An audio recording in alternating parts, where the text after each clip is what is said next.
Hoje eu vou dar continuidade ao devocional com a leitura do livro O Caminho da Obediência, Como Viver a Verdade que Cremos e Pregamos. Estou no capítulo 7, a transformação da nova aliança. Romanos 5,14. No entanto, a morte reinou desde Adão até Moisés, mesmo sobre aqueles que não pecaram à semelhança da transgressão de Adão, o qual prefigura aquele que havia de vir. Hoje é sábado, dia 27 de junho de 2026.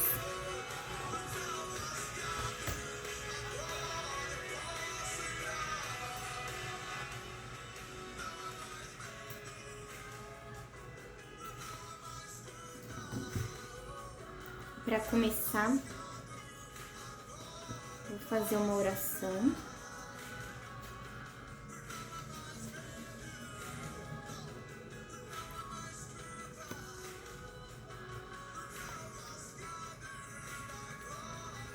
Como da outra vez, usando o livro Orando a Palavra, da Valnice Milhomes.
Vou fazer então a oração de dedicação na página 209 do livro Orando a Palavra. Escola de Oração, livro 3. Pai, coloco-me diante de Ti e exponho-me à Tua presença e à Tua palavra. Tenho trabalhado em minha alma sob a liderança do Teu Espírito, buscando conservar os inimigos fora do meu arraial, sem lhes dar brechas. Agora, porém, quero confessar-te a fome pela Tua palavra. Para sempre, ó Yahvé, a Tua palavra está firmada nos céus. Ó, quanto amo a Tua lei! Ela é a minha meditação o dia todo. Ó, quão doces são as Tuas palavras ao meu paladar, mais doces do que o mel à minha boca. Maravilhosos são os Teus testemunhos, por isso a minha alma os guarda. Tua lei é perfeita e restaura minha alma, pelo que a ela me devotarei cada vez mais, sabendo que nela encontro direção para os meus passos, pois ela é lâmpada para os meus pés e luz para os meus caminhos. Sonda-me, ó Deus, e conhece o meu coração. Prova-me e conhece os meus pensamentos. Vê se há em mim algum caminho perverso e guia-me pelo caminho eterno. Quero andar nos teus caminhos com integridade de coração e santidade de vida. Aborreço o pecado e arrependo-me até ao pó das transgressões contra a tua palavra. Quem pode discernir os próprios erros? Purifica-me tudo os que me são ocultos. Dá-me a graça de um coração inclinado ao arrependimento. sempre que ele se fizer necessário. Estou consciente da possibilidade de engano e queda e me inclino à tua palavra para que os meus pés não resvalem. Não me deixes cair em tentação, mas livra-me do mal. Meu Deus, é forte dentro de mim a consciência de que pertenço a ti. Novamente venho dizer-te que tudo quanto eu tenho procede de ti e volta para ti. Não sou de mim mesma. Do que me deste ofereço a ti, sem reservas, com um coração voluntário e contrito. Tens tudo o que queres de mim. Nada me tens negado em Cristo meu Senhor. Nada também quero negar-te. Meu ser inteiro está dedicado a ti para o louvor da tua glória. Dispõe, pois, deste vaso que é teu, do modo como te aprouver, para os teus eternos propósitos. E isto será alegria e gozo para este coração de filha que te ama tanto e não pode viver sem ti. Eis-me outra vez aos teus pés, Pai, dedicando o espírito, a alma e o corpo a ti. Isto até parece sem sentido, pois nada tenho que de ti não houvesse recebido. Ainda assim, quero que saibas que não há outro bem que eu deseje além de ti. E todo o meu ser repudia qualquer tipo de vida que não seja inteiramente consagrada a ti. Aceita, pois, esta oferta singela, amor, gratidão e devoção, de um ser que foi atraído por ti e encontra a sua plena realização somente em ti. Aleluia. Que a gente possa ser ministrado, então, pela leitura desse capítulo 7, nesse devocional de hoje, a transformação da nova aliança. Página 137.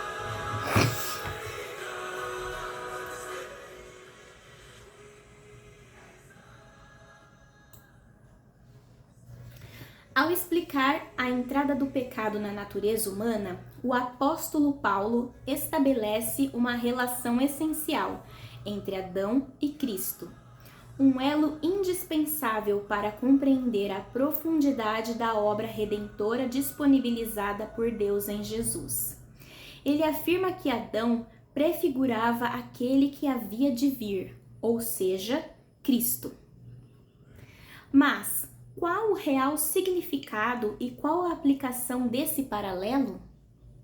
O próprio Paulo aprofunda esse tema em sua primeira carta aos Coríntios. Pois, assim está escrito, o primeiro homem, Adão, se tornou um ser vivente, mas o último Adão é espírito vivificante. O que vem primeiro não é o espírito, e sim o natural. Depois vem o espiritual. O primeiro homem, formado do pó da terra, é terreno. O segundo homem é do céu. 1 Coríntios capítulo 15, versículos 45 a 47. Aqui vemos um paralelo entre o primeiro e o último Adão. Mas, mais do que isso, um forte contraste. Aqui vemos um paralelo entre o primeiro e o último Adão, mas mais do que isso, um contraste. O primeiro Adão é descrito como um ser vivente, ou, em outras versões, alma vivente. Um receptor de vida. O último Adão, por sua vez, é chamado de espírito vivificante, um transmissor de vida. Um é criatura, o outro, criador. Um é natural, o outro, espiritual. Um é terreno, o outro, celestial. Paulo ressalta que o natural vem antes do espiritual, reforçando a progressão revelada por Deus no plano da redenção. Sabemos que o primeiro Adão foi o esposo de Eva, o homem criado por Deus no jardim do Éden. Mas quem é o último Adão? O versículo 47 revela que o segundo também é homem, assim como o primeiro. Contudo, suas características o distinguem completamente. Ele é espiritual, não natural, celestial, não terreno, criador, não criatura. Apenas um homem reúne todas essas qualidades: Jesus Cristo, de quem está escrito: todas as coisas foram feitas por ele, e sem ele, nada do que foi feito se fez. João 1:3. Quando ainda era adolescente, confesso que esse paralelo entre Adão e Cristo me incomodava profundamente. Na minha imaturidade, eu vi Adão como o maior vilão das Escrituras, logo atrás de Satanás. Afinal, foi por meio dele que o pecado e a morte entraram no mundo. Com esse tipo de julgamento, parecia absurdo compará-lo com o nosso Salvador. No entanto, o texto bíblico que estudamos não estabelece uma comparação moral ou espiritual entre os dois, mas sim um contraste de essência e propósito. E é precisamente nos versículos seguintes que Paulo introduz uma comparação mais direta, não de caráter, mas de vocação e resultado. Como foi o homem terreno, assim também são os demais que são feitos do pó da terra. E como é o homem celestial, assim também são os celestiais. E assim como trouxemos a imagem do homem terreno, traremos também a imagem do homem celestial. 1 Coríntios capítulo 15, versículos 48 e 49. Aqui a comparação ganha clareza. Trazíamos a imagem do homem terreno, Adão, e agora somos chamados a refletir a imagem do homem celestial, Cristo. A ênfase, portanto, não está em comportamento ou culpa, mas no propósito redentor da nova aliança, que é restaurar em nós a imagem de Deus, perdida com a queda e plenamente revelada em Jesus. O propósito do último Adão.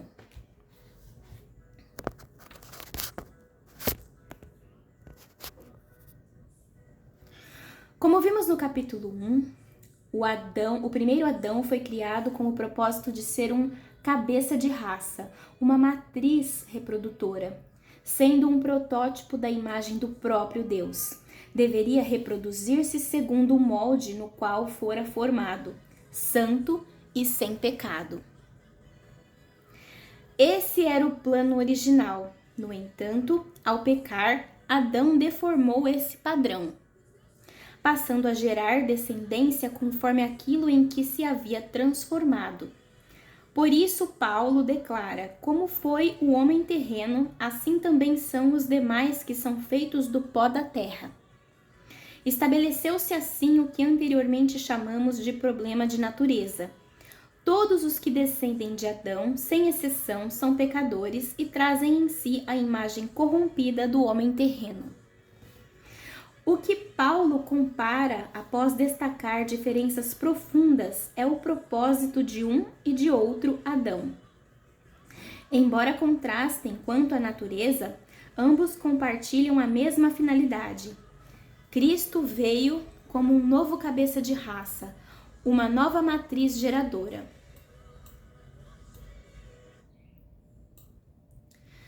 E essa é a razão de a Bíblia tratá-lo como um novo Adão.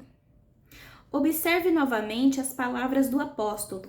Como trouxemos a imagem do homem terreno, traremos também a imagem do homem celestial.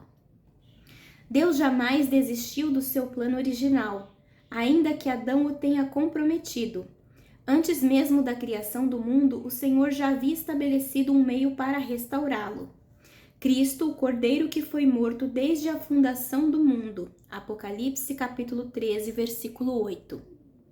Quando chegou a plenitude do tempo, Gálatas 4:4, Deus enviou o segundo Adão com o mesmo propósito: reproduzir segundo o molde santo e incorruptível. Como vimos, ao contrário de todos os homens descendentes de Adão, pecadores por natureza, Jesus nasceu com uma natureza espiritual e celestial, ou seja, com o molde correto. E diferentemente do primeiro Adão, o segundo não pecou. Ele não apenas nasceu com a natureza divina, como também preservou esse molde intacto, tornando possível a retomada definitiva do plano de Deus, a reprodução de sua imagem e semelhança na humanidade. É certo que, sem compreender que o propósito original do Criador nunca foi abandonado, jamais conseguiremos ir além da ideia de que a obra de Cristo se limita ao perdão de pecados. Estamos diante de uma verdade libertadora, de magnitude tão grandiosa que pode transformar completamente nossa percepção da salvação e, consequentemente, a forma como a vivemos na prática diária da fé. Pois aqueles que Deus de antemão conheceu, Ele também predestinou, para serem conformes à imagem de seu Filho, a fim de que ele seja o primogênito entre muitos irmãos. Romanos 8, 29. Ao escrever aos Romanos, Paulo reforça o propósito eterno de Deus. Se fomos predestinados a sermos conformes à imagem de Cristo, o núcleo da nova aliança não pode ser outro senão a transformação do ser humano à semelhança de Jesus. Trata-se de Cristo, o segundo Adão, reproduzindo homens semelhantes a si. E todos nós, com o rosto descoberto, contemplando a glória do Senhor, somos transformados, de glória em glória, na sua própria imagem, como pelo Senhor, que é o Espírito. 2 Coríntios 3,18. Isso é apresentado de forma recorrente no Novo Testamento. Portanto, mais do que mera informação, trata-se de uma ênfase. O apóstolo João foi direto. Quem diz que permanece nele, esse deve também andar assim como ele andou. 1 João 2,6. De modo semelhante, Pedro declarou: Cristo sofreu no lugar de vocês, deixando exemplo para que vocês sigam os seus passos. 1 Pedro 2,21. E o que significa seguir seus passos, senão, como afirma João, andar assim como ele andou? Pedro especifica esse modelo de conduta. Ele não cometeu pecado. 1 Pedro 2,22. Mais uma vez, a obra de Cristo é apresentada não apenas como meio de perdão, mas como exemplo de uma vida sem pecado a ser replicada por cada um de seus discípulos. Embora vários autores bíblicos tratem do assunto, foi Paulo quem mais detalhou essa verdade. Além dos textos já mencionados, Romanos 8, 29, 2 Coríntios 3, 18, vejamos outras exortações do apóstolo. Aos Filipenses e aos Coríntios, ele enfatizou a imitação de Cristo em sua obra. Aos Efésios, ensinou que o desenvolvimento espiritual tem uma medida específica, a estatura de Cristo. Observe: tenham entre vocês o mesmo modo de pensar de Cristo Jesus. Filipenses 2:5. Sejam meus imitadores, como também eu sou imitador de Cristo. 1 Coríntios 11:1. Até que todos cheguemos à unidade da fé e do pleno conhecimento do Filho de Deus, ao estado de pessoa madura, à medida da estatura da plenitude de Cristo. Efésios 4:13. Paulo também afirmou que devemos viver em amor, à semelhança de Cristo. Vivam em amor como também Cristo nos amou. Efésios 5:2. E aos Colossenses declarou que o novo homem em nós, isto é, a nova natureza, se renova conforme a imagem de seu Criador. Colossenses 3:10. Diante de tantas evidências de que o objetivo do Evangelho é nos tornar semelhantes a Jesus, insisto, como não enxergar que há muito mais do que perdão de pecados? Se a antiga aliança já oferecia perdão, por que a nova existiria apenas para repetir o mesmo? As boas novas são muito mais do que o livramento do inferno, o que por si só já seria extraordinário. Mas há algo ainda maior. Podemos e devemos ser transformados à imagem daquele que, não cometeu pecado. Essa é a essência da transformação prometida pela nova aliança. Mas como essa transformação acontece, o que precisamos compreender, crer e praticar para vivê-la plenamente? É exatamente disso que trataremos a seguir, retornando aos 3 fundamentos da capacitação para a obediência, proporcionada pela graça. Primeiro, espírito e coração novo, ou novo nascimento. Segundo, presença e ação do Espírito Santo em nós. Terceiro, inserção da palavra no íntimo do nosso ser. Vamos continuar então. Novo nascimento. Página.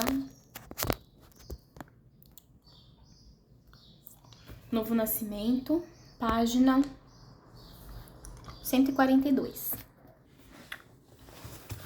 Qual é o ponto de partida do Evangelho? A mensagem de Jesus era: arrependam-se e creiam no Evangelho. Marcos 1:15.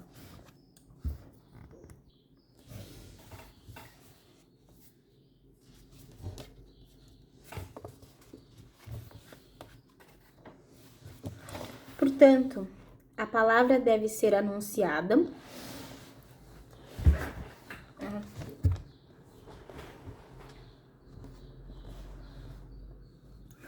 e os ouvintes precisam responder com arrependimento e fé, nessa ordem: arrependimento e fé, conforme estabelecido nos rudimentos da doutrina de Cristo.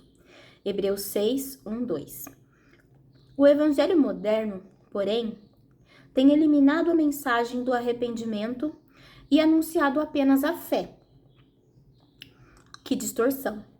Isso jamais refletiu o plano divino. Nosso Senhor instruiu aos apóstolos a pregarem o arrependimento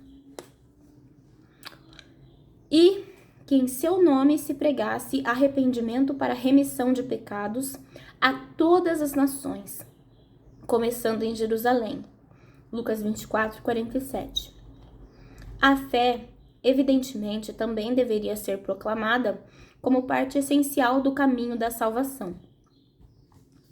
Contudo, suponho que não haja dúvidas quanto à necessidade de crer para ser salvo, por isso não me deterei nesse aspecto agora. O propósito do arrependimento e da fé na palavra de Deus é a regeneração. Então, o propósito do arrependimento e da fé na palavra de Deus é a regeneração.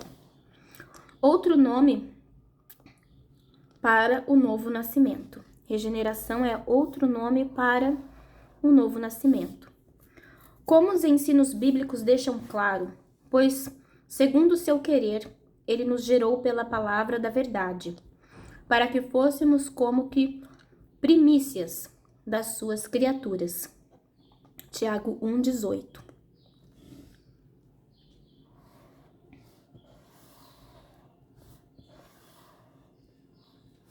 O apóstolo Pedro apresenta a palavra como semente incorruptível que nos gerou.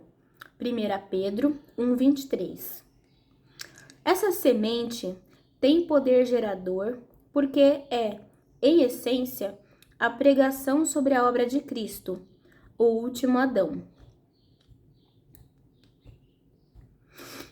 Quando a recebemos em arrependimento e fé, ela nos faz nascer de novo. Então, o apóstolo Pedro apresenta a palavra. A palavra é a semente incorruptível que nos gerou. 1 Pedro 1,23.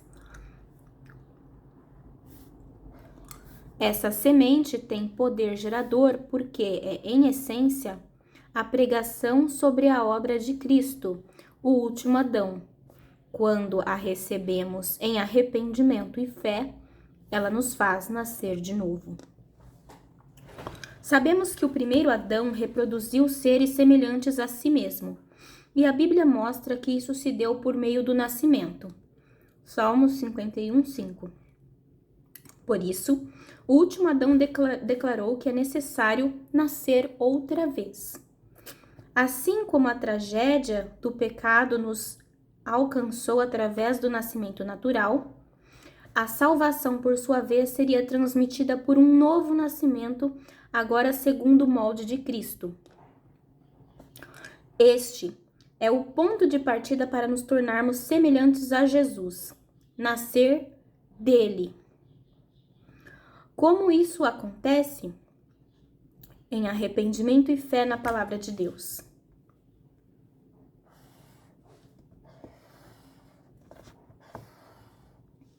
Quando Jesus falou sobre nascer de novo, Nicodemos indagou: como pode um homem nascer sendo velho? Será que pode voltar ao ventre materno e nascer uma segunda vez? João 3:4. A resposta de Cristo é inegociável. O que é nascido da carne é carne. O que é nascido do Espírito é Espírito. João 3:6. Ele estava ensinando que o nascimento natural, que nos torna semelhantes a Adão, é carnal. Então, o nascimento natural, que nos torna semelhantes a Adão, é carnal. Assim, não adiantaria nascer novamente da mesma forma biológica. Isso apenas manteria o homem na mesma condição pecaminosa, pois a natureza de Adão, descrita como pecaminosa em Romanos 8:3, e corruptível, 1 Coríntios 15:50, é transmitida justamente pela carne, por meio do nascimento físico. Se não fosse por um homem espiritual, celestial e vivificante, o ciclo jamais seria rompido, mas Cristo o quebrou em si mesmo. Por meio de sua obra, o novo nascimento acontece no espírito do homem. Por meio da obra de Jesus, e do Espírito Santo, o novo nascimento acontece no espírito do homem, cumprindo a promessa: porei dentro de vocês um espírito novo. Ezequiel 36:26. Em nosso espírito recebemos a semente divina. 1 João 3:9. Isso aponta para um novo código genético, um novo DNA espiritual. Pedro declara: para que, por elas, vocês se tornem coparticipantes da natureza divina, tendo escapado da corrupção das paixões que há no mundo. 2 Pedro 1:4. Esse versículo deixa evidente que o propósito da regeneração vai além de um começo. Trata-se de uma transmissão de uma nova natureza, que nos habilita a fugir da corrupção mundana. Há um modo prático de vivenciar essa nova condição, que veremos mais adiante. No entanto, o ponto agora é a condição em si. Nascendo de novo, deixamos de ter apenas a natureza pecaminosa herdada de Adão para passarmos a ter também a natureza divina herdada do segundo Adão. Nossa condição foi radicalmente alterada. Antes estávamos limitados à semelhança de Adão. Agora somos capacitados por natureza a sermos semelhantes a Cristo. Não apenas carnais, mas espirituais como Ele é. Não mais apenas terrenos, mas celestiais como Ele é. Não apenas pecadores, mas aptos a viver em santidade como Ele é. Como Ele viveu. Além do novo nascimento, há outro aspecto central nas promessas da nova aliança: o recebimento do Espírito Santo.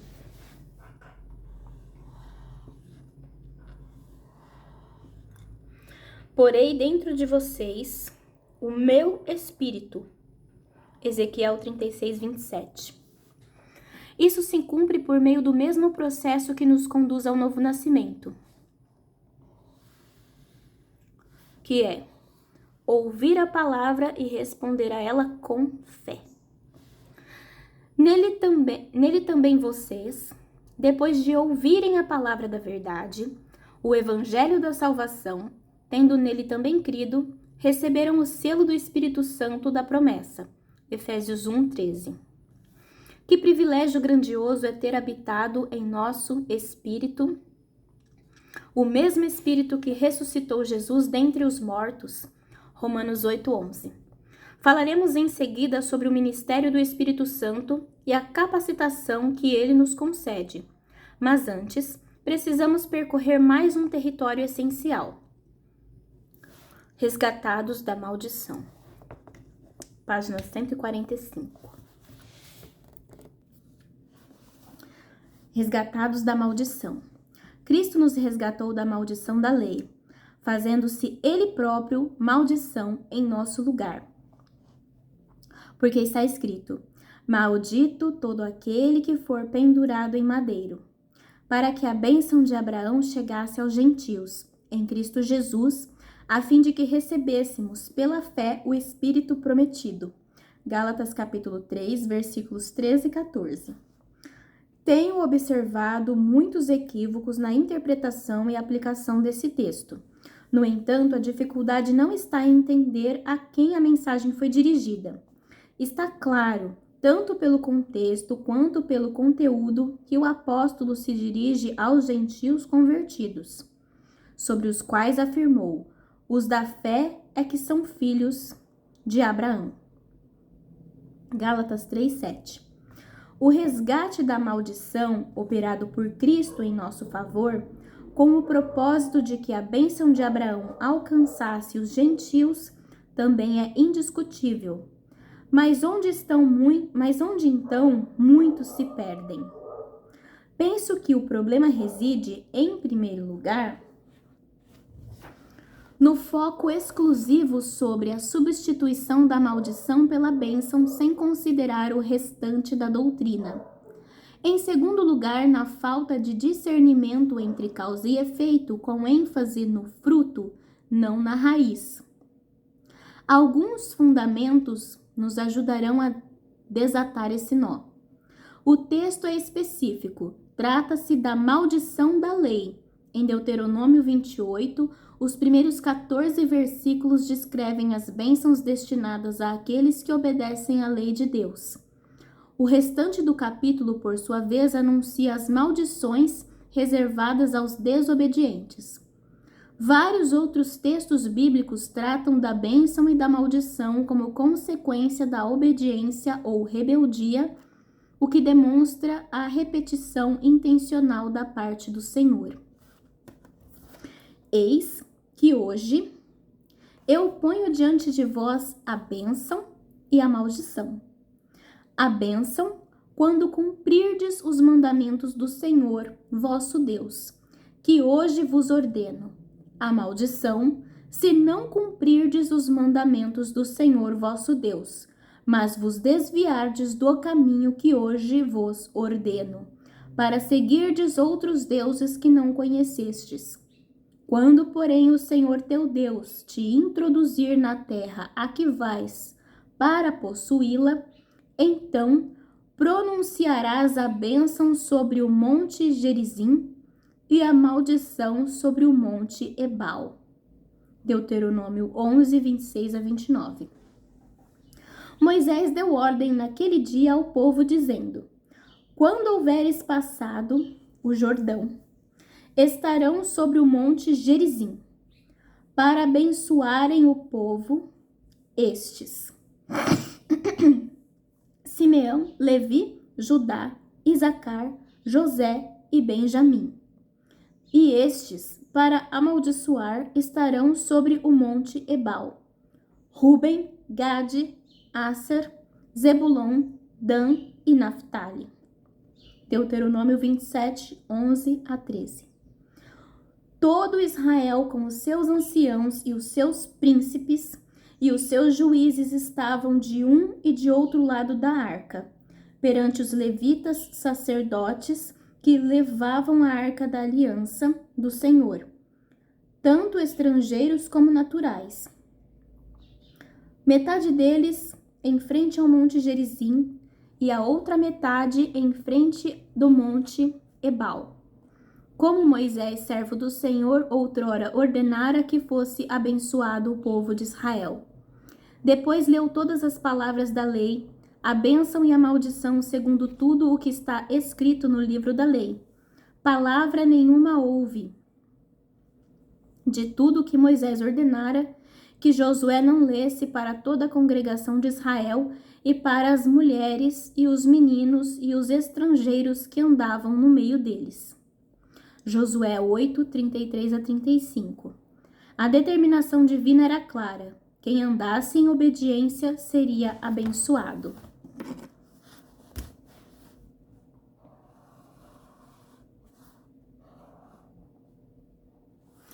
Quem desobedecesse, amaldiçoado.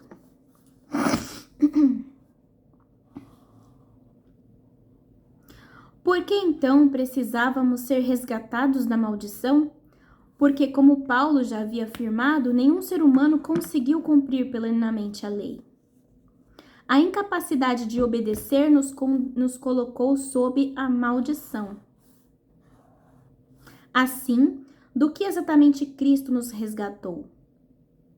Apenas das consequências da desobediência ou da própria incapacidade de obedecer?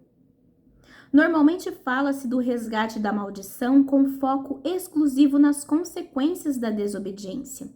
Enfermidades, escassez de recursos, derrota diante dos inimigos, etc.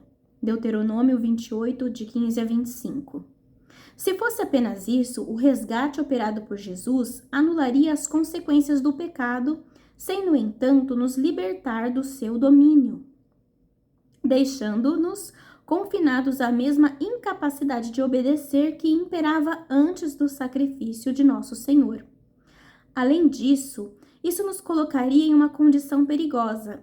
Poderíamos pecar sem enfrentar qualquer consequência, já que toda maldição teria sido supostamente aniquilada na cruz. Percebe aonde pode nos levar uma pregação incompleta da graça? Não há mais maldição ou condenação. Não deixe a religião aterrorizar você com ameaças de consequências do pecado.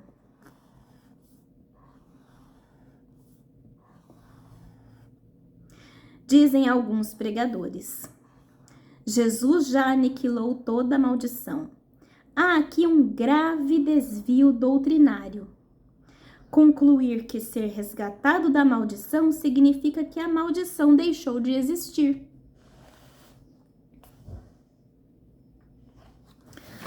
Também fomos resgatados do pecado, mas ele continua existindo. Certamente chegará o dia em que tanto o pecado quanto a maldição serão completamente extintos. No entanto, trata-se de um evento futuro. Sabemos que a Bíblia interpreta a própria Bíblia, e ao examinarmos as Escrituras, encontramos textos que refutam essa ideia de que a maldição já foi totalmente extinta. O escritor de Hebreus, por exemplo, menciona um tipo de cristão que recebe bênção da parte de Deus, Hebreus 6:7, e outro que está perto da maldição, Hebreus 6:8. A revelação do Apocalipse declara que somente após a consumação plena da redenção, quando Cristo retornar, é que se cumprirá esta promessa. Nunca mais haverá qualquer maldição. Apocalipse 22:3. Se é verdade que ainda há cristãos próximos da maldição e que a promessa de sua erradicação total ainda não se cumpriu, assim como também não se cumpriu plenamente a promessa da extinção da morte, como então afirmar que não há mais maldição? Havia maldição porque havia desobediência.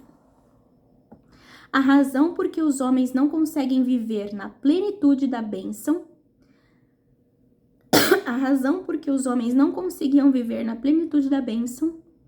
era a incapacidade de obedecer. Se Cristo tivesse tratado apenas das consequências sem lidar com a causa, a natureza pecaminosa, permaneceríamos como antes, desobedientes por essência. Seria como oferecer uma anistia total sem transformação, permitindo que pecássemos indefinidamente sem punição. Essa é a imagem distorcida da graça, que muitos têm promovido. O verdadeiro resgate operado por Cristo atacou a raiz do problema. A maldição da lei tinha como causa a desobediência inevitável, fruto de uma natureza decaída. O que Deus fez? Deu-nos nova natureza. Fomos regenerados, recebemos um novo coração, um espírito renovado e nos tornamos participantes da natureza divina. O Espírito Santo passou a habitar em nós. Dessa forma, o Criador lidou com a verdadeira causa do problema e nos tornou capazes de obedecer. Agora sim podemos compreender a promessa. Imporei as minhas leis na mente deles e as inscreverei sobre o seu coração. Farei com que andem nos meus estatutos. Hebreus 8:10 e Ezequiel 36:27.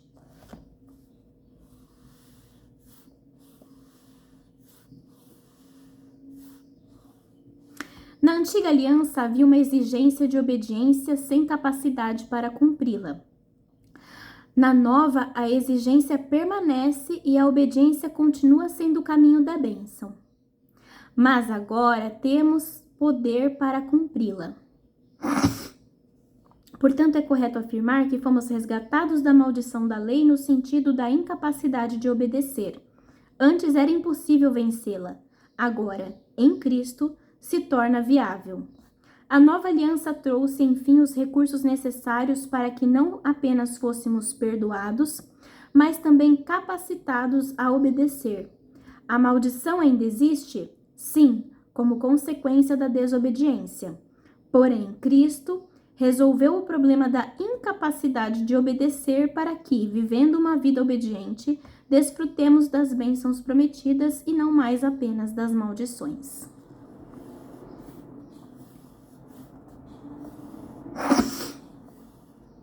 Ou seja, antes a maldição era uma inevitável consequência de uma inevitável desobediência. Agora, pela capacitação para a obediência, a maldição pode ser evitada, ainda que isso não se dê de forma automática. E se, em algum momento, detectarmos a ação de uma maldição sobre nossas vidas, o caminho para vencê-la continua sendo o mesmo: arrependimento, confissão e mudança de conduta. Afinal, como o pardal que foge, como a andorinha no seu voo, assim a maldição sem causa não encontra pouso. Provérbios 26:2. Além disso, Deus pode usar até mesmo as maldições como instrumentos de disciplina e restauração. Foi o que aconteceu nos dias de Neemias. Deus mudou a maldição em bênção, Neemias 13:2. Mesmo quando alguém está entregue a Satanás, o propósito divino ainda é a salvação, 1 Coríntios 5:5. Isso revela que mesmo diante de correções severas, a intenção do Senhor é sempre redentora. Portanto, se em algum momento enfrentarmos uma maldição, que possamos discerni-la como um chamado à restauração e não como uma condenação definitiva. Deus, em sua justiça e amor, nos convida à escolha.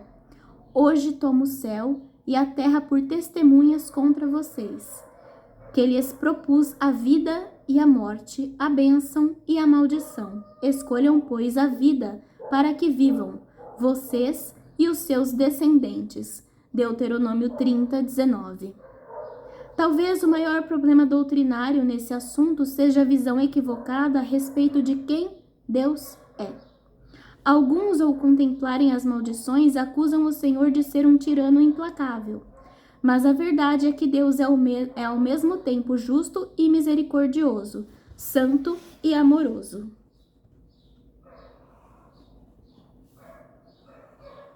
Ele nos ama tanto que pagou um altíssimo preço para nos resgatar da maldição, não apenas das consequências, mas da sua origem, a desobediência. Fé, afinal, é confiar que Deus não mente nem se engana. Se sua palavra afirma que há bênçãos e maldições, então elas existem, e isso não compromete sua bondade. O ponto central é: estou julgando a Deus a partir de meus critérios de justiça ou o conhecendo como ele se revelou nas Escrituras e por meio do relacionamento pessoal? Com essa compreensão, chegamos ao ponto certo, livres de distorções. Quando Paulo afirmou que a bênção de Abraão chegasse aos gentios em Cristo Jesus, ele se referia à salvação, e ao completar dizendo, a fim de que recebêssemos pela fé o Espírito prometido, falava da capacitação que nos é concedida para andar em obediência.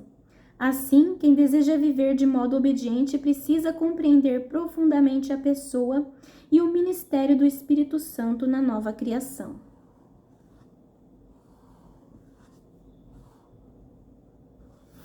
O ministério do Espírito, página 151. Ministério do Espírito. Desde o princípio, Deus havia planejado a habitação de seu Espírito em nós. Além das profecias da antiga aliança, já apresentadas, Jesus também prometeu enviar o Espírito da Verdade, especificando como isso aconteceria. E estará em vocês. João 14, 16 e 17. A expressão em vocês aponta para o interior, ou seja, indica que o Espírito faria morada nos discípulos do Senhor. Os apóstolos, que receberam a ordem de não saírem de Jerusalém sem antes receber o Espírito Santo, Lucas 24, 49, trataram essa promessa como algo de extrema importância. Observe, por exemplo, um trecho da primeira pregação pública no dia de Pentecostes, que inclui também a exortação ao arrependimento e a promessa do Espírito. Pedro respondeu: arrependam-se, e cada um de vocês seja batizado em nome de Jesus Cristo para a remissão dos seus pecados, e vocês receberão o dom do Espírito Santo, porque a promessa é para vocês e para os seus filhos, e para todos os que ainda estão longe, isto é, para todos aqueles que o Senhor nosso Deus chamar. Atos 2, 38, 39. Ou seja, eu e você. Essa prioridade permaneceu ao longo do ministério apostólico. Quando a igreja em Jerusalém soube que Samaria havia recebido o evangelho, enviou prontamente Pedro e João, os quais oravam por eles para que recebessem o Espírito Santo. Atos 8, 15. Após a conversão de Paulo, o próprio Jesus apareceu em visão a Ananias e o enviou para orar com o propósito de que aquele que se tornaria o apóstolo dos gentios recebesse o Espírito Santo. Atos 9, 17. Mais adiante, ao chegar em Éfeso e encontrar alguns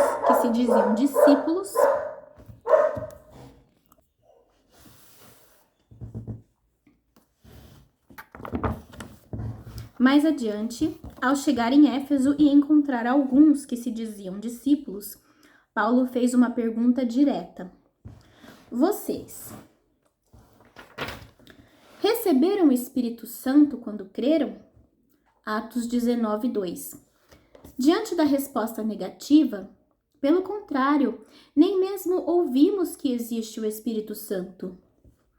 Ele questionou novamente. Então, que batismo vocês receberam? Atos 19, 3. Entendo essa pergunta como se Paulo estivesse dizendo algo como: não reconheço um evangelho que leve alguém a Cristo sem conduzi-lo também ao Espírito Santo. Infelizmente hoje, muitos cristãos e igrejas tratam o Espírito Santo como algo opcional, quando na verdade ele é essencial. Não se pode falar sobre o contraste entre lei e graça, tampouco sobre a transformação promovida pela nova aliança, sem considerar o ministério do Espírito de Deus. Veja o que Paulo escreveu aos Coríntios. E se o ministério da morte, gravado com letras em pedras, se revestiu de glória, a ponto de os filhos de Israel não poderem fixar os olhos na face de Moisés, por causa da glória do seu rosto, ainda que fosse uma glória que estava desaparecendo, como não será de maior glória o ministério do Espírito? 2 Coríntios, capítulo 3, versículos 7 e 8. Além de destacar a glória superior da nova aliança, o apóstolo a chama de o ministério do Espírito. Isso deixa claro que os resultados prometidos na nova aliança, entre eles a capacitação para a obediência, não se concretizarão à parte da ação do Espírito Santo. Mas qual é, afinal, a essência do ministério do Espírito? Quando a Bíblia descreve a obra do Espírito Santo, apresenta diversas funções. Ele convence do pecado, João 16:8, opera o novo nascimento, Tito, capítulo 3, versículos 5 e 6, concede vitória sobre a carne, Gálatas, capítulo 5, versículos 16 a 18, e capacita para o serviço cristão, Atos, capítulo 1, versículo 8. Todas essas ações estão relacionadas a um mesmo propósito: levar o ser humano de volta à obediência. Por quê? Porque o objetivo central do Espírito é transformar o homem à imagem de Jesus. E todos nós, com o rosto descoberto, contemplando a glória do Senhor, somos transformados de glória em glória, na sua própria imagem, como pelo Senhor, que é o Espírito. 2 Coríntios, capítulo 3, versículo 18.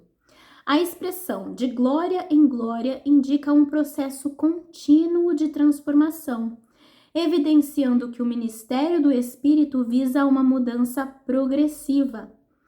Render-se à sua obra, enchendo-se continuamente da sua presença, Efésios 5:18, sujeitando-se à sua direção, Romanos 8:14, e evitando entristecê-lo, Efésios 4:30, provocar-lhe ciúmes, Tiago 4:5, ou apagá-lo, 1 Tessalonicenses 5:19. É o caminho essencial para o amadurecimento espiritual. Essa entrega contínua é a força capacitadora que permite a formação da imagem de Cristo em nós.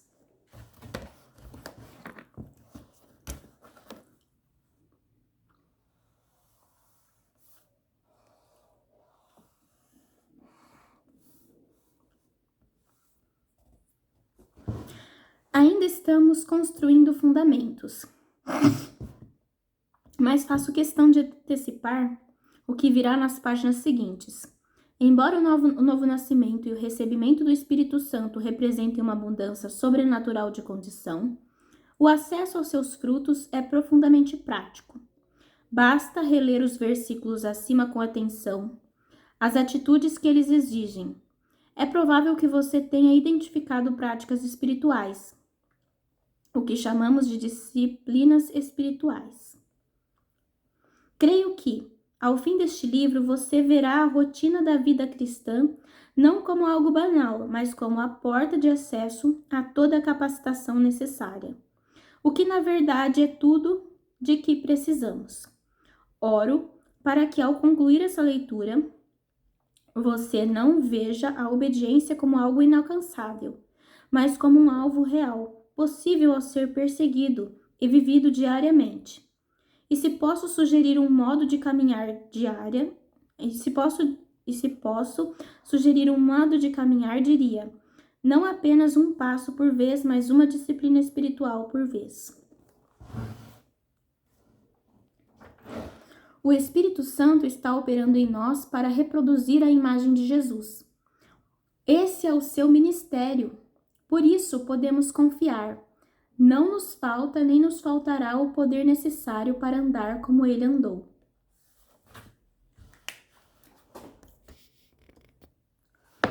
Lei no Coração, página 154. Anos atrás, encontrei uma anotação do meu falecido pai em um dos muitos livros que ele, como de costume, não apenas lia, mas também grifava e comentava. A frase dizia: a graça opera a transferência da lei das tábuas de pedra para o coração do homem. A graça opera a transferência da lei das tábuas de pedra para o coração do homem. Ter a lei escrita em tábuas jamais se compara a tê-la gravada no coração, pois isso transforma não apenas o que fazemos, mas quem somos. Como já vimos, a incapacidade da lei de transformar o homem, assim como a incapacidade do homem de obedecer-lhe, ficaram para trás com a obra redentora de Cristo. Agora, sob a graça, é tempo de reconhecermos que é possível, sim, conhecer a lei de Cristo e viver em obediência a ela. Depois de abordarmos o novo nascimento, bem como a presença e o ministério do Espírito Santo em nós, chegamos ao terceiro elemento presente na promessa da nova aliança: a inserção da palavra em nosso interior. Releia a promessa bíblica e em seguida veja como Jeremias e Tiago tratam dessa mesma verdade. Porque esta é a aliança que farei com a casa de Israel depois daqueles dias, diz o Senhor. Na mente lhes imprimirei as minhas leis, também no seu coração as inscreverei. Eu serei o Deus deles, e eles serão o meu povo. Jeremias 31:33. Portanto, deixando toda impureza e acúmulo de maldade, acolham com mansidão a palavra implantada em vocês, a qual é poderosa para salvá-los. Tiago 1:21. Vale destacar que os três elementos da nova aliança, novo nascimento, presença do Espírito Santo e inserção da palavra, não atuam isoladamente, mas de forma conjunta e complementar. Como ocorre a regeneração do novo nascimento? Pela ação do Espírito Santo e também pela palavra.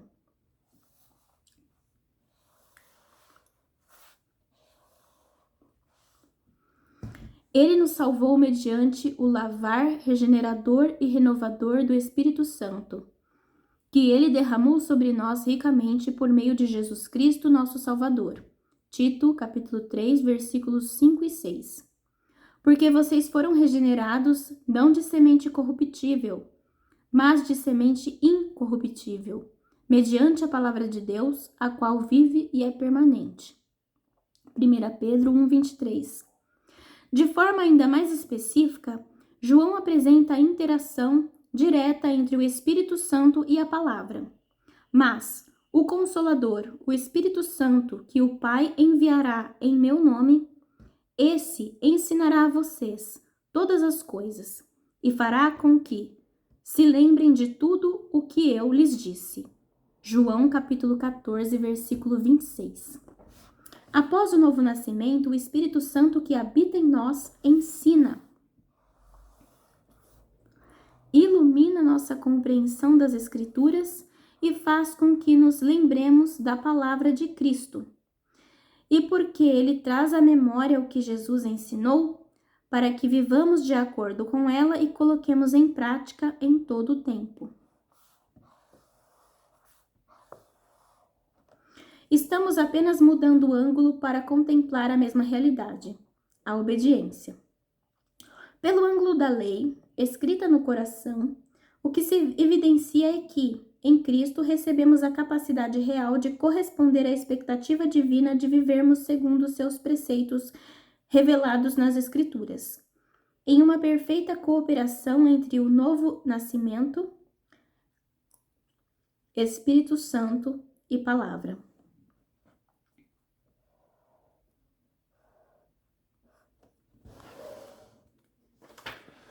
Tornamo-nos aptos a viver a transformação prometida na nova aliança, santos e puros como nosso Criador. Em outras palavras, a promessa de transformação da nova aliança culmina na capacitação para obedecer.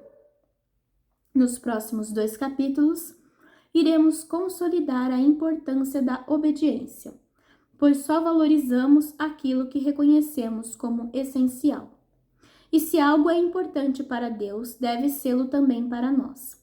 Depois disso, entraremos na sessão final, com orientações práticas sobre como viver de fato uma vida de obediência. E aqui finaliza o capítulo 7 do livro na página 156. Muito obrigada por me acompanharem nesse devocional de hoje e que Deus os abençoe, abençoe nosso sábado, nosso domingo e nossa semana em nome de Jesus. Amém.